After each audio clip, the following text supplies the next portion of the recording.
السلام علیکم ورحمۃ اللہ وبرکاتہ۔ جی لیسن آج کا شروع کرتے ہیں۔ آج انشاءاللہ ہم 5 آیتیں پڑھیں گے اور 5 آیتیں چھوٹی چھوٹی ہیں، اتنی بڑی نہیں ہیں، اور انشاءاللہ آپ اس کو آسانی کے ساتھ کر لیں گے۔ چلیں قرآن پاک کھولیں، آیت ہم نے سٹارٹ کرنی ہے 188۔ اعوذ باللہ من الشیطان الرجیم، بسم اللہ الرحمن الرحیم۔ رب اشرح لی صدری ویسر لی امری واحلل عقدۃ من لسانی یفقہوا قولی۔ وا اور لا نہیں، تأکلوا تم کھاؤ، اموالکم اموال مال، کم اپنے مال، بینکم آپس میں، بالباطلی باطل طریقے پر، وا اور تدلو پہنچاؤ، بیہا اسے، الی تک، الحکامی حاکموں، الی الحکامی حاکموں تک، لتأکلوا لام تاکہ، تم کلو کھاؤ تاکہ تم کھاؤ، فریقاً ایک حصہ یا کوئی حصہ، من سے اموالی مال، الناسی لوگوں کا مال، بالاسم گناہ کے ساتھ، ساتھ اسم گناہ کے ساتھ، وا اور انتم یہ کہ تم، تعلمون جانتے ہو، یسألونک یا وہ، اور یسألون وہ سوال کرتے ہیں، کا آپ سے، صلی اللہ علیہ وسلم وہ سوال کرتے ہیں آپ سے، یا وہ پوچھتے ہیں آپ سے، ان سے، اہلتی اہلہ جیسے ہلال کہتے ہیں نا ہم، تو ہلال ہوتا ہے نیا چاند، اہلہ نیا چاند، تو انل اہلتی نئے چاند کے بارے میں، ان جو ہے اس کا مطلب سے بھی ہوتا ہے، اور بعض اوقات ہم اس کا میننگ بارے میں بھی کر سکتے ہیں، انل اہلتی نئے چاند کے بارے میں۔ اور نیا چاند اس کا اس لیے ہے کہ آپ دیکھیں ہلال جو ہوتا ہے وہ بالکل نئے چاند کو کہتے ہیں، جب وہ بالکل باریک سا ہوتا ہے چاند شروع والا، اس کو ہم کہتے ہیں ہلال، تو اس لیے اس کا ترجمہ ہم کریں گے نئے چاند کے بارے میں۔ کل کہہ دیں، ہیا یہ، مواقیت پیمانہ اوقات ہے، یعنی کہ سمجھے کیلنڈر ہے، پیمانہ اوقات ہے، للناسی لوگوں کے لیے، لام زیر لی کے لیے، ناس لوگوں کے لیے، والحج اور حج، و اور لیسا نہیں، البرو نیکی، بِأَن یہ کہ، تأتو تم آؤ، پہلا تا جو ہے وہ تم کے لیے ہے، اور آتو ہوتا ہے آنا. تأتو تم آؤ، البیوتا گھروں میں، بیوت بیت کی جمع ہے، من سے، ظہورہا ظہور پشت، ہا اس کی یعنی گھروں کی، گھروں کے پیچھے سے. گھروں کی پشت سے مراد یہ ہے کہ گھروں کے بیک سائڈ سے. ظہورہا ان کی پشت یا ان کے پیچھے سے. وا اور، لیکن لیکن، البرا نیکی، من جو، اتقا پرہیزگاری کرے. یعنی نیکی جو ہے وہ یہ ہے، کیا ہے؟ تقوی اختیار کرنا. وَأْتُوا اور آؤ، البیوتا گھروں میں، من سے، ابوابہا ابواب دروازے، ہا اس کے یعنی اس کے دروازوں سے.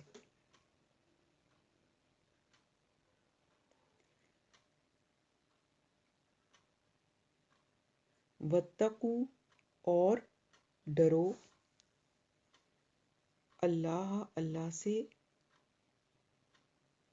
لعلکم لعل تاکہ، تاکہ تم، تفلحون فلاح پا جاؤ یا کامیابی حاصل کرو. وا اور، قاتلو لڑو، فی میں، سبیل اللہ اللہ کے راستے، سبیل راستہ، اللہ کے راستے، فی سبیل اللہ اللہ کے راستے میں، الذین وہ لوگ جو، یقاتلونکم یقاتلون وہ لڑتے ہیں، کم تم سے، ولا اور نہ، وا اور، لا نہیں، تعتدو تم زیادتی کرو،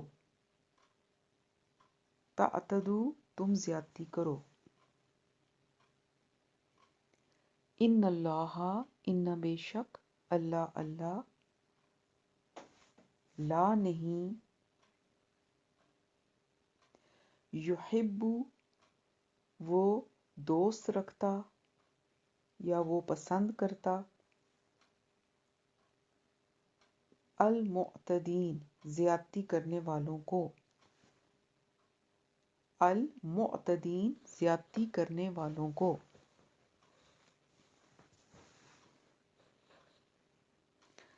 وَاقْتُلُوهُمْ وا اور، اقتلو قتل کرو، ہم انہیں اور انہیں قتل کرو، حیثو جہاں، ثقفتموہم ثقفتمو تم پاؤ، ہم ان کو، تم پاؤ ان کو. وا اور، اخرجوہم اخرجو نکال دو، ہم ان کو، اور نکال دو ان کو، من سے، حیثو جہاں، من حیثو جہاں سے، اخرجوکم اخرجو انہوں نے نکالا، کم تمہیں. یعنی بریکٹ میں لکھیں مکہ، مکہ سے.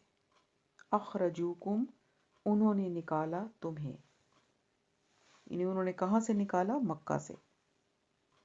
وا اور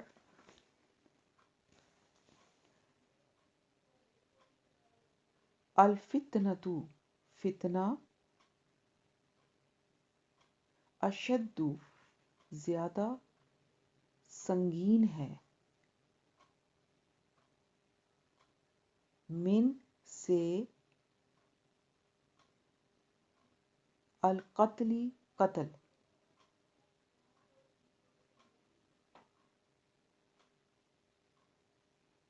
ولا، وا اور لا نہیں، تقاتلوہم، تقاتلو، تم لڑو، ہم ان سے.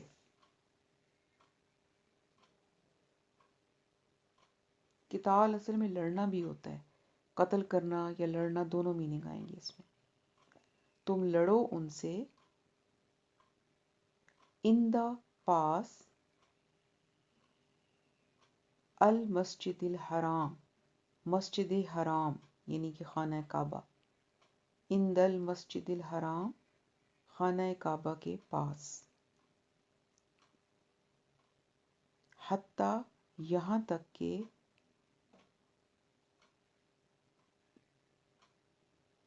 یقاتلوکم، یقاتلو، وہ لڑیں، کم، تم سے، وہ لڑیں تم سے، فی ہی، فی میں، ہی اس میں، یعنی کہاں، کس میں؟ خانہ کعبہ میں، بیت اللہ میں. فَإِن، ف تو یا پھر، ان اگر، قاتلوکم، قاتلو، وہ لڑیں، کم، تم سے، پھر اگر وہ لڑیں تم سے، فَاقْتُلُوهُمْ، ف تو، اقتلو، تم لڑو، ہم ان سے. کذالک، اسی طرح، جزاء، سزا ہے، الکافرین، کافروں کی. فَإِن، پھر اگر، فَإِن، پھر اگر، انتہوا، وہ باز آ جائیں، وہ باز آ جائیں، فَإِنَّ اللَّهَ، تو، اِنَّ، بے شک، اللہ، اللہ، غفور، بخشنے والا ہے، رحیم، رحم کرنے والا ہے. اچھا جی، اب اس کی تھوڑی سی ٹرانسلیشن سمجھ لیں. اس کو ذرا سامنے رکھ کے سمجھیے گا کہ پھر آپ کو صحیح سمجھ نہیں آئے گی. وَلَا تَأْكُلُوا أَمْوَالَكُمْ بَيْنَكُمْ بِالْبَاطِلِ، اور نہ کھاؤ اپنے مال آپس میں باطل طریقوں سے. وَتُدْلُوا، اور نہ پہنچاؤ. یہ جو نہ یہاں پر آیا ہے یہ اسی لا کا ہے جو شروع میں لا آیا ہے. وہ لا جو ہے، چونکہ وہ پہلی دفعہ لا آ گیا، اب وہ پوری آیت کے لیے سمجھا جائے گا، ٹھیک ہے نا. تو وَتُدْلُوا، اور نہ پہنچاؤ، بِہَا، اس کو، إِلَى الْحُكَّامِ، حاکموں تک. اور حاکموں تک کیوں پہنچانا ہے؟ لِتَأْكُلُوا، تاکہ تم کھاؤ، فریقاً، ایک حصہ، من اموال الناس، لوگوں کے مالوں کا، بالاسم، گناہ کے ساتھ، وانتم تعلمون، اور تم جانتے ہو. تو یہاں پر پھر ایک حکم آ رہا ہے آیت میں ایمان والوں کے لیے، اور اللہ تعالیٰ فرما رہے ہیں کہ تم آپس میں ایک دوسرے کے مال ناحق طریقوں سے مت کھاؤ. پہلا حکم تو یہ آیا ہے کہ ایک دوسرے کا مال جو ہے وہ ناحق طریقے سے یا باطل طریقے سے کھانا منع فرما دیا اللہ تعالیٰ نے. اس میں ہر چیز آ جاتی ہے، چوری، دھوکہ بازی، کسی کا مال دھوکے سے لے لینا، یا یہ ساری باتیں اس کے اندر آ جائیں گی. اور پھر کیا دوسری بات کیا آ رہی ہے؟ وَتُدْلُوا بِهَا إِلَى الْحُكَّامِ، اور نہ پہنچاؤ اس کو یعنی اس مال کو حاکموں تک. یعنی کہ اس سے کیا مراد ہے کہ حاکموں کو رشوت دینا، کہ کسی کو مال دے کر، رشوت دے کر کیوں دو؟ تاکہ تم باقی لوگوں کا مال جو ہے ناحق طریقے سے، وہ گناہ کے طریقے سے کھا لو یا استعمال کر لو. جیسے لوگ پیسے دے کے کہتے ہیں، اوپر پیسے دے دیے جو افسر ہوتے ہیں اور کسی کی زمین اپنے نام کرا لی. اسی طریقے سے جتنے بھی طریقے غلط طریقے ہوتے ہیں مال کے، کسی کا مال جو ہے وہ تھوڑے سے پیسے دے کر وہ خود اپنے نام کرا لیا. کسی کی زمین، اب زمین اکثر ہم دیکھتے ہیں لوگ، اس ایک زمین ہوتی ہے اور وہ کئی لوگوں کو لوگ بیچ دیتے ہیں. تو اس طریقے سے یہ سارے طریقے جو ہیں یہ ناحق طریقے سے مال کھانے کے برابر ہیں اور یہ گناہ ہے، اور اللہ تعالیٰ اس سے منع فرما رہے ہیں ایمان والوں کو.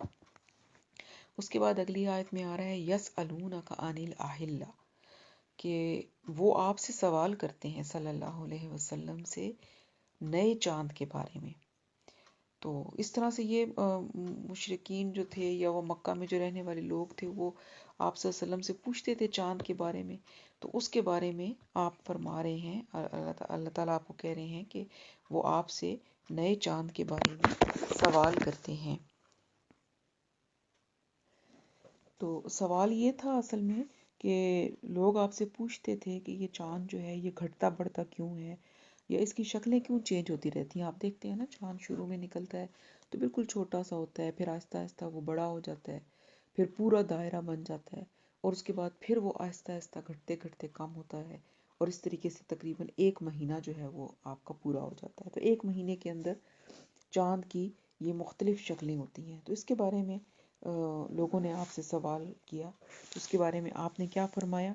اللہ تعالیٰ فرما رہے ہیں کل، آپ صلی اللہ علیہ وسلم کو کہ آپ یہ کہہ دیں ہیا مواقیت للناس، کہ یہ لوگوں کے لیے ایک پیمانہ اوقات ہے، کہ ایک طرح سے یہ اسلامی کیلنڈر ہے، اور اس کو دیکھ کر جو ہے وہ لوگ مختلف چیزوں کے بارے میں، خاص طور پر دین کے جو، جیسے ہم رمضان کے بارے میں دیکھتے ہیں، ہمارے جو اسلامی کیلنڈر ہے وہ تو قمری کیلنڈر ہے، چاند کے حساب سے چلتا ہے. تو یہ پیمانہ اوقات ہے. والحج، اور حج کے لیے بھی یہ پیمانہ اوقات ہے کہ حج کرنے کے لیے بھی ہم ذی الحج کا چاند جو ہے وہ دیکھا جاتا ہے. اور اس طریقے سے جتنے بھی اسلامی چل رہے ہیں، رمضان ہے، پھر حج ہے، تو یہ تمام چیزیں جو ہیں یہ چاند کو دیکھ کر شروع کی جاتی ہیں. اور یہ بھئی اسلام ایک ہماری سمجھ لیں کیلنڈر ہے، اسلامی کیلنڈر جو ہے وہ چاند کے حساب سے چلتا ہے. اور جو ہمارا دوسرا کیلنڈر ہے، کیا کیلنڈر کہیں گے اس کو ہم، جو ہمارا عام کیلنڈر چل رہا ہے وہ شمسی اعتبار سے چلتا ہے. ٹھیک ہے جی. اچھا، اس کے بعد ہے وَلَيْسَ الْبِرُّ، اور نیکی یہ نہیں ہے بے ان تأتوا البیوت، کہ تم گھروں میں آؤ، من ظہورہا، ان کی بیک سائڈ سے، ان کی پشت سے، وَلَٰكِنَّ الْبِرَّ، اور لیکن نیکی کیا ہے، من التقوی، کہ جو تقوی اختیار کرے. یہ اس زمانے میں، جاہلیت کے زمانے میں جو تھے لوگ وہ حج تو کرتے تھے، اور انہوں نے حج میں کچھ خود ساختہ بھی چیزیں شامل کر لی تھی. تو اس میں ایک یہ بھی ہوتا تھا کہ وہ جب حج کا احرام پہن کر جاتے تھے اپنے گھروں سے تو مین دروازے سے نکلتے تھے، لیکن اگر پھر ان کو دوبارہ کسی وجہ سے آنا پڑتا تھا واپس گھر میں، تو وہ پھر سامنے کے دروازے سے نہیں آتے تھے، بلکہ گھر کے کسی پچھلے دروازے سے انٹر ہوتے تھے، اور وہ اس کو ایک طرح کی نیکی سمجھتے تھے. جیسے آج ہم نے کتنے ایسے کام بنا لیے ہیں جن کو ہم نیکی سمجھ کے کرتے ہیں، حالانکہ ان کا دین میں کوئی وجود نہیں ہے، اور وہ بدعات ہوتی ہیں.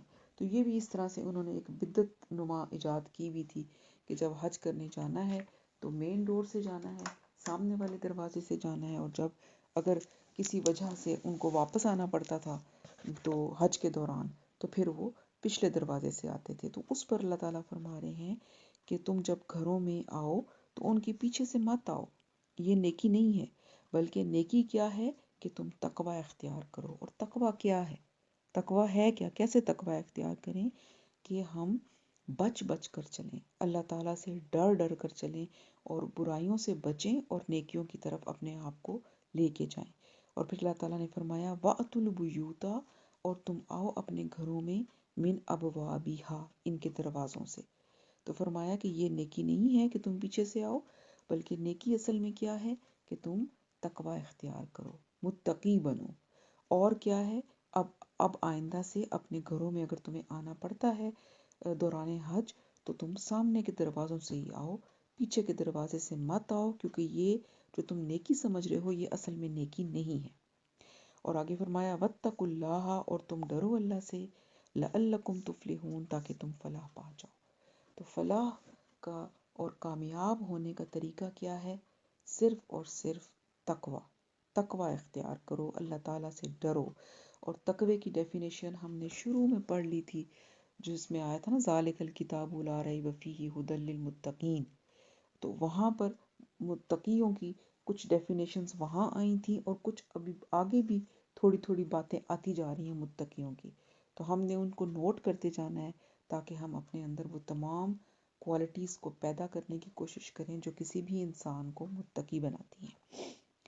تو یہاں سے یہ بھی سبق مل رہا ہے کہ ایسی چیزیں کہ جو دین میں نہیں ہیں ان کو خواہ مخواہ دین میں ایڈ کر کے اور پھر اس کو ہم ایک مشقت کر کے کریں اور اس کو نیکی سمجھ کر کریں، اور حالانکہ وہ نیکی نہیں ہے۔ لہٰذا ہمیں وہی کچھ کرنا چاہیے جو ہمیں نبی صلی اللہ علیہ وسلم سکھا کر گئے ہیں، ٹھیک ہے نا؟ تو جو بھی کام نیکی کا ہے، اگر وہ آپ صلی اللہ علیہ وسلم کے بتائے ہوئے پیٹرن پر ہوگا تو وہ قابل قبول ہوگا، اور اگر وہ اس پیٹرن پہ نہیں ہوگا تو پھر وہ نیکی معتبر نہیں ہے، وہ قبول نہیں ہوگی، وہ پھر صرف مشقت ہی ہے۔ تو اللہ تعالیٰ ہمیں ان مشقتوں سے بچائے اور اصل نیکی کرنے کی توفیق دے، اور سنتوں پہ چلنے کی توفیق عطا فرمائے۔ پھر آگے فرمایا وقاتلو، اور تم لڑو، فی سبیل اللہ، اللہ کے راستے میں، الذین، وہ لوگ جو یقاتلونکم، تم سے لڑیں، ولا تعتدوا، اور زیادتی نہ کرو۔ تو یہاں پر ابھی آپ نے دیکھا یہ چونکہ مدنی صورت ہے، سورۃ البقرہ، اس سے پہلے مکے میں مسلمانوں پر بے تحاشا ظلم ہوا، ان کو بے تحاشا جسمانی اذیتیں دی گئیں، لیکن یہ، اور اس وقت مسلمان کہتے تھے کہ نبی صلی اللہ علیہ وسلم سے کہ آپ ہمیں حکم دیں اور ہم لڑیں، ریٹیلیٹ کریں، لیکن ان کو اجازت نہیں تھی، اس وقت صرف یہ تھا کہ صبر کرو۔ تو پھر اب جب مسلمان مدینہ میں ہجرت کر کے آ گئے، اور ظاہر ہے ہجرت انہوں نے مجبور ہو کر کی، کیونکہ ان کا جینا حرام کر دیا تھا مشرکین مکہ نے مکہ میں۔ تو وہاں سے جب وہ مدینہ میں آئے، پھر مدینہ میں ایک ریاست قائم ہو گئی مسلمانوں کی، تو پھر مسلمانوں کو کہا گیا کہ بھئی اب تم لڑو ان سے، پھر لڑائی کا حکم آ گیا کہ اب تم ان سے لڑو، لیکن کیا ہے، جو تم سے لڑیں ان سے تم لڑو، تم پہلے مت لڑائی کرو، اگر وہ تم سے لڑتے ہیں، تمہیں تکلیف پہنچاتے ہیں، تو اب تم آگے سے ان کا جواب دے سکتے ہو۔ لیکن اس میں بھی فرمایا ولا تعتدوا، زیادتی مت کرنا، یعنی کہ اب یہ نہیں ہے کہ کوئی مشرکین تم سے لڑ رہے ہیں تو تم ان کی خواتین کو یا ان کے بچوں کو نشانہ بناؤ۔ تو یہ تمام بڑی لمبی لسٹ ہے جسے نبی صلی اللہ علیہ وسلم نے منع فرمایا کہ بوڑھوں کو نہیں کچھ کہنا، فصلیں تباہ نہیں کرنی، جانوروں کو نہیں مارنا، اور عورتوں پہ حملہ نہیں کرنا، ان کے گھروں کو نشانہ نہیں بنانا۔ تو یہ کہ جو تم سے لڑیں ان سے بے شک لڑو، لیکن زیادتی مت کرو۔ ان اللہ لا یحب المعتدین، بے شک اللہ تعالیٰ زیادتی کرنے والوں کو پسند نہیں کرتے۔ تو زیادتی اس معاملے میں بھی اور ہر معاملے میں جو زیادتی ہے وہ اللہ کو پسند نہیں ہے، اعتدال کے ساتھ کام کرنا چاہیے۔ پھر فرمایا وقتلوہم، اور انہیں قتل کرو، حیثو، جہاں کہیں، ثقفتموہم، تم ان کو پاؤ، واخرجوہم، اور ان کو نکال دو، من حیثو، وہاں سے، اخرجوکم، جہاں سے انہوں نے تمہیں نکالا۔ اچھا، اب یہاں پر کیا بات بتائی جا رہی ہے؟ یہ ایک ایسا ہے آیت جو کہ اس وقت کے یعنی مکے والوں کے بارے میں آئی ہے۔ یعنی چونکہ مکہ سے انہوں نے مسلمانوں کو اسلام لانے کی وجہ سے مشرکین نے نکال دیا تھا، تو اب ان کو یہ کہا جا رہا ہے کہ اب تم ان کو وہاں سے مکہ سے مشرک ہونے کی وجہ سے نکال دو، تو یہ عدلے کا بدلہ ہوگا۔ وَالْفِتْنَةُ أَشَدُّ مِنَ الْقَتْلِ، اور فتنہ جو ہے وہ قتل سے بھی زیادہ سنگین گناہ ہے۔ یعنی قتل جو ہے وہ تو ایک یہ بتانے کا مقصد یہ ہے کہ جب ان کو جو قتل کیا جاتا ہے، کافروں کو یا مشرکین کو قتل کرنے کا جو حکم آیا ہے وہاں پر، تو وہ اس لیے آیا ہے کہ وہ فتنہ پیدا کرتے تھے۔ اور فتنے سے کیا مراد ہے؟ فتنے سے مراد وہ قوت ہے جو اسلام پھیلانے کی راہ میں رکاوٹ بنے، جسے اللہ کے دین کے مطابق زندگی بسر کرنا جہاں پر ممکن نہ ہو تو وہاں پر ان لوگوں سے جنگ کرنا پڑے گی، ان سے لڑائی ہوگی۔ البتہ جو لوگ اپنی شرارتوں سے باز آ جائیں اور جزیہ دینا قبول کر لیں، پھر ان پر ہاتھ نہیں اٹھانا اور ان کو ان کی مذہبی آزادی حاصل ہوگی۔ یہ ایک رول ہے جو کہ سب کے لیے ہے، لیکن اس میں تھوڑی سی ایکسیپشن یہ ہے کہ یہ رول مکہ اور مدینہ اور عرب کے لیے تھوڑا مختلف ہے۔ مکہ اور مدینہ میں مشرکین یا کسی بھی کتاب کو ماننے والے یعنی اہل کتاب دونوں نہیں جا سکتے اور نہ ہی رہ سکتے ہیں، ٹھیک ہے نا؟ لیکن عرب کی سرزمین میں اہل کتاب معاہدے کی حیثیت سے رہ سکتے ہیں مگر مشرکین نہیں رہ سکتے۔ تو یہ تھوڑی سی ایسی ڈیٹیلز ہیں جس کو فی الحال ہم اتنا زیادہ ڈسکس نہیں کریں گے، بس ہم اس کو ہم پڑھ لیں گے، ٹھیک ہے؟ تو باقی یہ اگر دیکھا جائے ہر چیز کے اوپر لاگو کر کے، تو واقعی جو فتنہ ہے وہ قتل سے بھی زیادہ سنگین چیز ہے۔ اور فتنے کیوں؟ قتل تو ایک انسان ہوتا ہے، لیکن فتنے کی وجہ سے بہت سارے لوگ جو ہیں وہ متاثر ہوتے ہیں۔ پھر فرمایا وَلَا تُقَاتِلُوهُمْ، اور نہ تم ان سے لڑو، عند المسجد الحرام، مسجد حرام کے پاس، حتیٰ یہاں تک کہ یقاتلوکم، وہ تم سے لڑیں، فیہ، اس میں۔ یہ تو ہم سب کو پتہ ہے کہ بیت اللہ یا مسجد حرام کے پاس جو ہے وہ لڑائی منع ہے، وہ ایک امن کی جگہ ہے۔ تو اللہ تعالیٰ فرما رہے ہیں کہ تم ان سے مت لڑو، لیکن اگر وہ تم سے وہاں پر لڑیں تو پھر تمہارے لیے بھی لڑنا جائز ہے، یعنی اس صورت میں تم ان سے لڑ سکتے ہو۔ اگر وہ اس چیز کا احساس نہیں کر رہے تو پھر تم اپنے بچاؤ میں ان سے لڑ سکتے ہو۔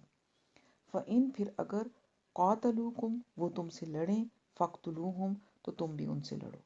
کذالک، اسی طرح سے، جزاء الکافرین، سزا ہے کافروں کی، ٹھیک ہے؟ فَإِن، پھر اگر انتہوا، وہ باز آ جائیں، فَإِنَّ اللَّهَ غَفُورٌ رَحِيمٌ، تو پھر بے شک اللہ تعالیٰ بخشنے والے اور رحم کرنے والے ہیں، ٹھیک ہے نا جی؟ تو یہ ہماری آج کی آیتیں ہیں، اس کو آپ یاد کر کے تو پھر لیسن دے دیں۔ اللہ پاک ہم سب کو عمل کی توفیق عطا فرمائے۔ سبحانک اللہم و بحمدک، نشہد ان لا الہ الا انت، نستغفرک و نتوب الیک۔